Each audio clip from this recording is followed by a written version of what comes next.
د اهل حق د دې کاروان صفت بداوي چې دوی به د ملامتګر د ملامت نه یریږي. علماو لیکلي دي چې د اهل حق په کاروان پسې به اهل باطل پروپاګاندا خامخا کوي، چې په کم اهل حق په نماینده پسې اهل باطل هغه ورپسې پروپاګاندا نه کوله، طنز او ملامت په د باندې نه کو، د پوه شي چې د دنه اهل باطل ته هیڅ تکلیف نشته دی، آرام سره د دنه هغوی ډېر زیات خوشحاله دي. څوک چې د اهل باطل د تایید په تمه وي، مولانا ابوالکلام آزاد رحمه الله لیکلي دي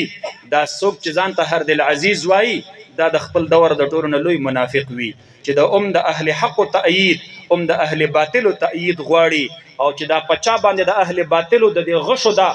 باران شروع وي د خوشحاله شي چې د حق په مورچه کې کلک ولاړ دی، پټ شوی را پټ شوی نه دی. ځکه خو په اهل باطل د خپل طنز هغه تیراندازي دا یې پې ور شروع کړې ده. نو لا یخافون لومة لائم